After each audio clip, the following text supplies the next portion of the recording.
I appreciate everybody coming here. This is an emotional day for a lot of us. I think sharing the emotional day together will help some of us get through this.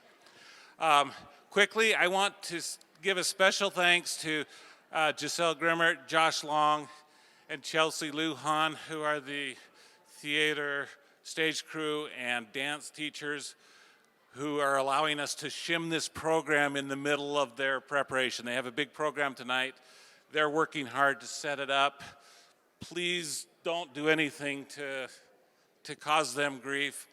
And when this is over, we'll want to move out so the kids can keep preparing like they're supposed to.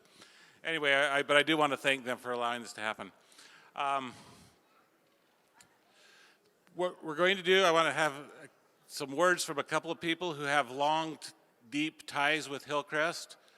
The first one will be Maureen Jensen Proctor, and Maureen's dad was Joel P. Jensen. Some of you really old people will remember he was the first principal here. Maureen's class of '67. I believe she taught here, and her 7 kids all went here, and she was part of the Follies last week. So she's literally covered from day one to now on Hillcrest. The other person I'm going to have speak a little bit is a relative newcomer. He didn't join affiliate with Hillcrest. He's only been around for 45 years. So that would be Dr. Brian Bentley, who he is class of '79. I was class of '78, so when I was here, he was just Brian. He came back to be a teacher here in 1986, I believe, until he retired 2016. So his roots go deep here. After that, we will have Brian and Renee Douglas. By the way, we have 2/3 of the choir directors who've ever been at Hillcrest here tonight. We're 59 years into this school. We're on our 3rd choir director. We had Leo Dean, Brian Bentley, and Renee Douglas. So they will lead in a rendition of Peace Be With You. After that, in order for the kids to get back to their preparation, if we could have people move back out to the halls, or Renee tells me the choir room is open if you wanted to go hang out there and schmooze. This is a good schmoozing day. We want people to do all the schmoozing they can. So, Maureen.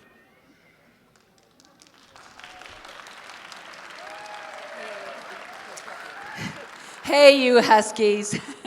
It is great to see you. And I am here today representing my father, Joel P. Jensen, who, as he mentioned, was the first principal here at Hillcrest.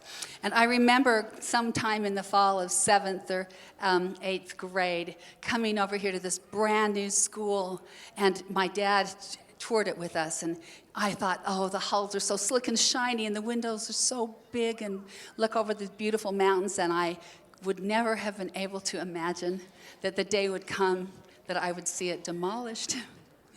And this beautiful auditorium, that I would see it demolished. But you know, I remember my dad having the big responsibility of starting a school. That means you have to hire all the teachers. And he wanted from the beginning to set a culture of excellence and have the school mean something to people. And so he hired people like Leo Dean, who wrote this song that we're going to sing today. And over the years, people just like Leo Dean and Brian Bentley have meant so much because they have done way beyond what pay or duty would require. They have given their all to making this something special for us. And it really is. Now, when my father was here, as you all know, he ruled things with a stern hand because he wanted excellence. And I remember when we were sitting in this auditorium and he walked in, silence would suddenly reign. The silence would just come down the auditorium as he walked in. In fact, it was so much the case that my senior year, when the pep club were all going to Slough first and second period, the last week of school to go to breakfast, I thought I better go ask him if I could. I don't know who does something like that, but I did. And he happened to be in the office with Del Schick and the counselors, and I went in and I said, Dad, can I still have first and second period because everybody in the pep club is going to breakfast? And he said, oh, I don't know. And Del Schick said, oh, let her go, Joel, let her go. So I went. But this school has meant so much because, and this stage, wow, I remember pep club assemblies here and plays and singing in the choir, and I remember standing on this stage at graduation and delivering a speech.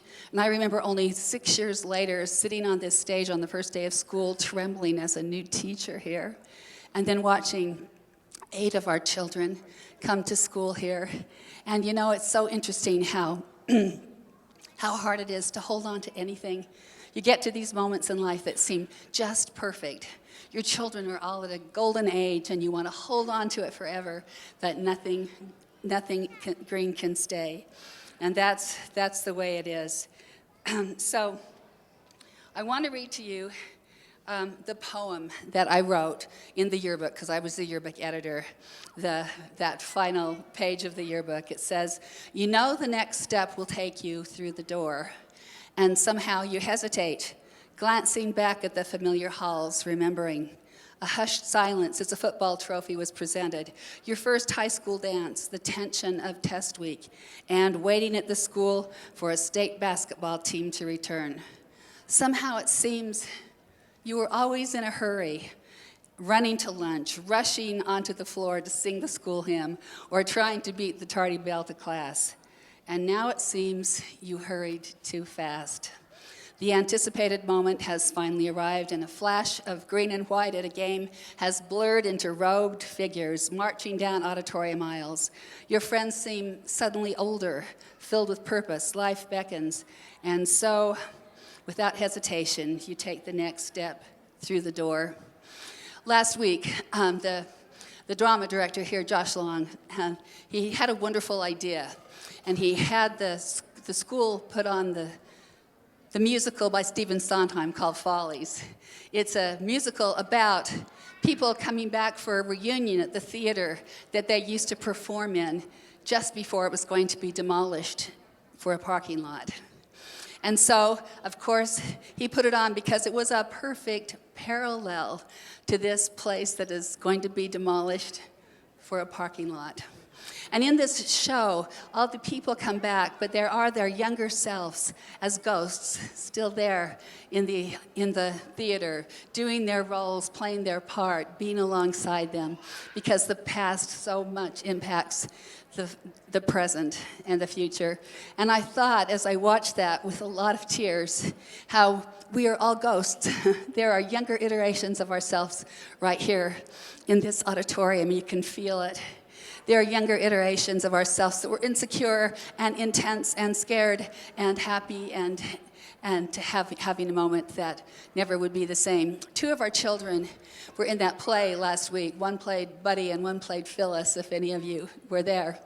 And after, as the show was over and the cast was all back out of their costumes, there was a bang, bang, banging on the stage as they were tearing apart the stage.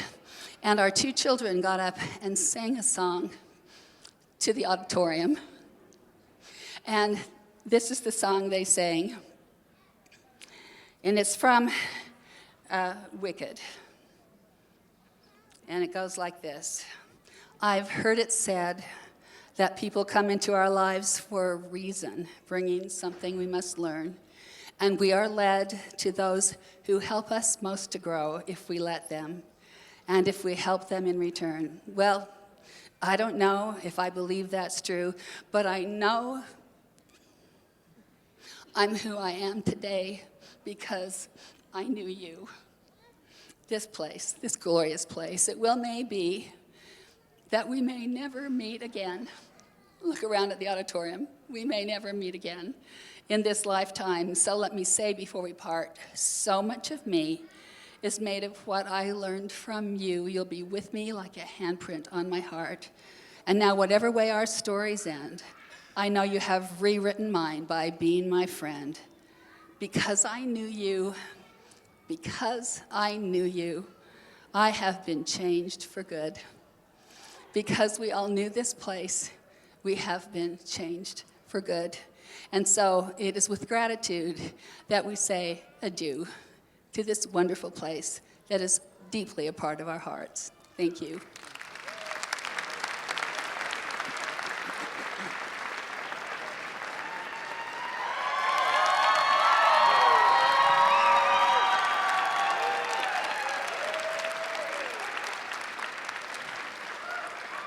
Especially with the events that have happened with Follies last week,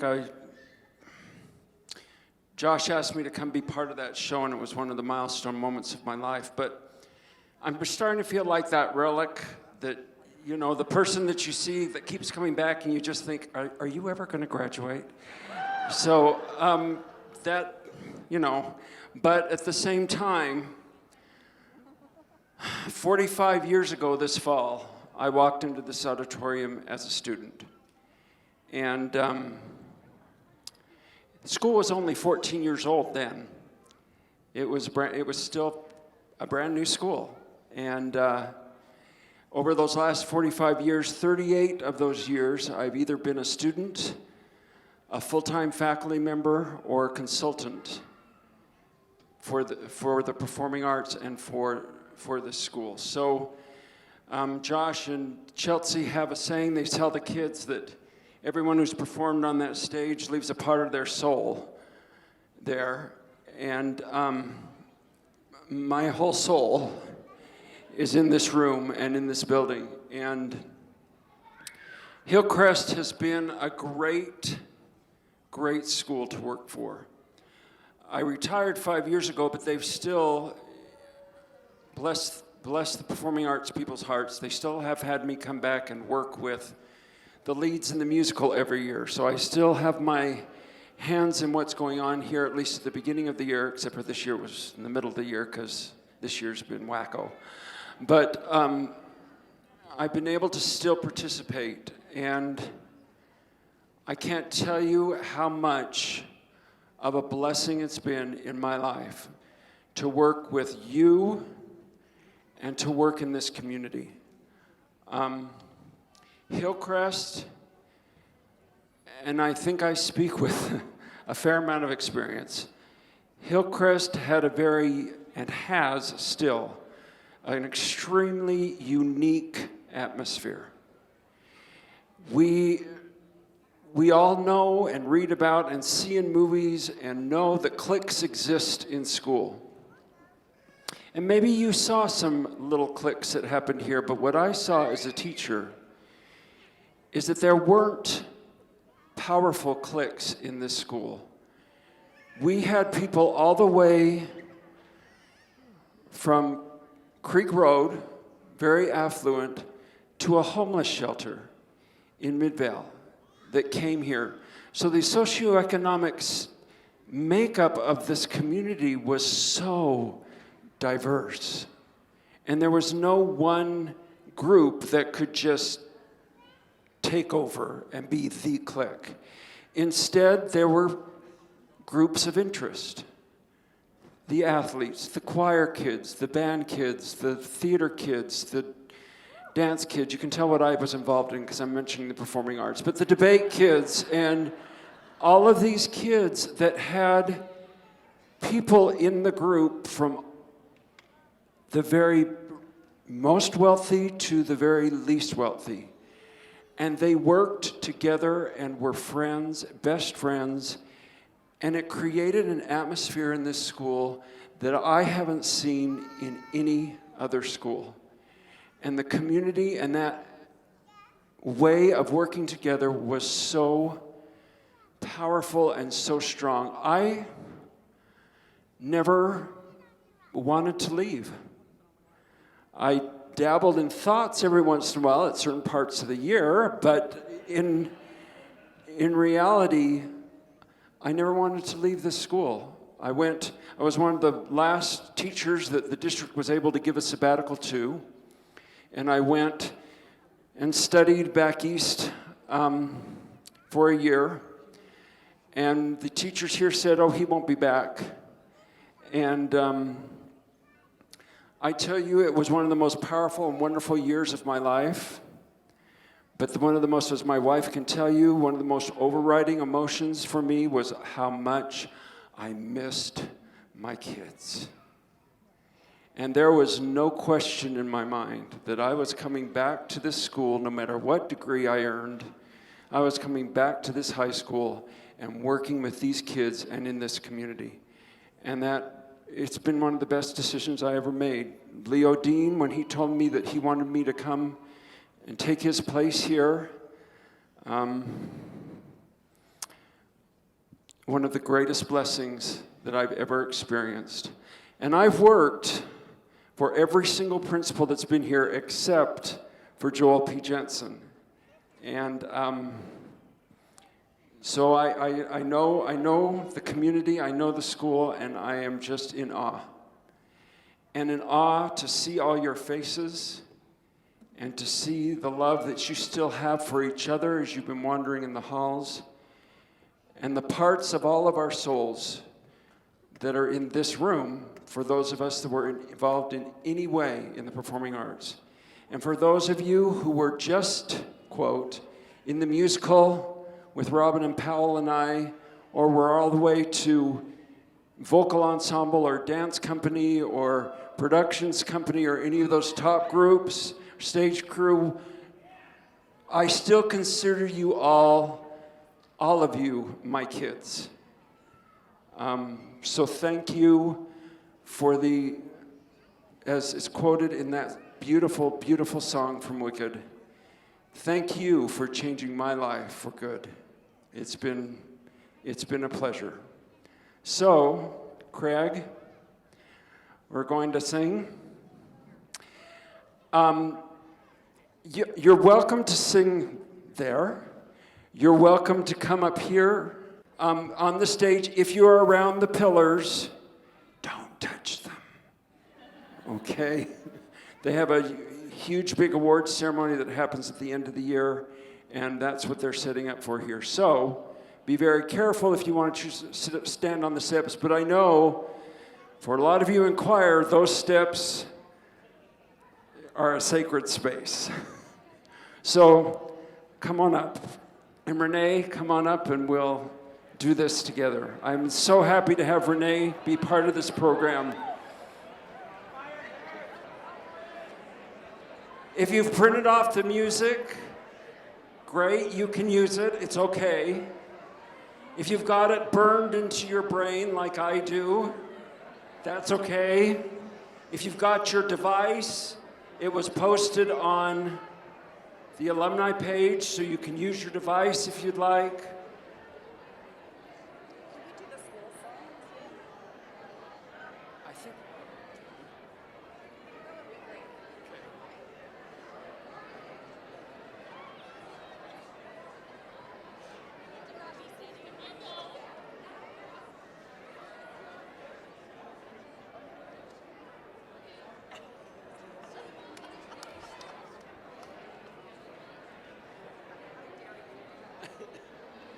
Okay,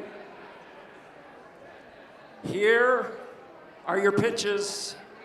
You gotta listen.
Now, a lot of people have asked if we can sing the school song, which was something that I made my concert choir learn every year.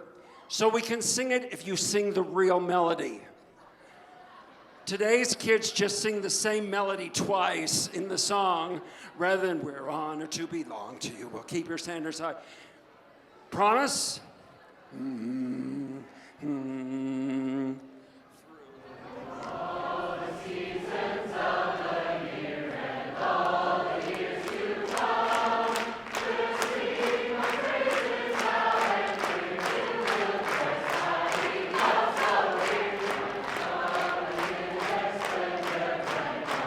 If I can remember the words you can.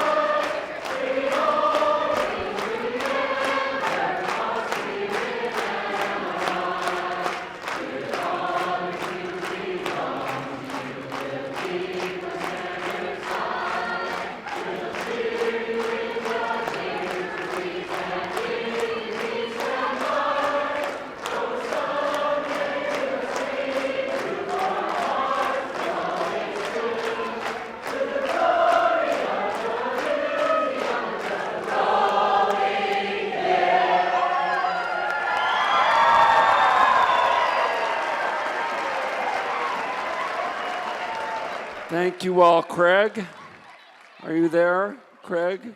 Craig, there's Craig. As you exit the stage again, be careful of what's there.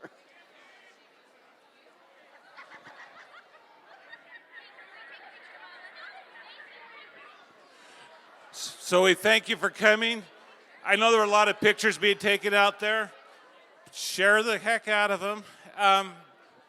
Put on the hashtag Hillcrest Rising.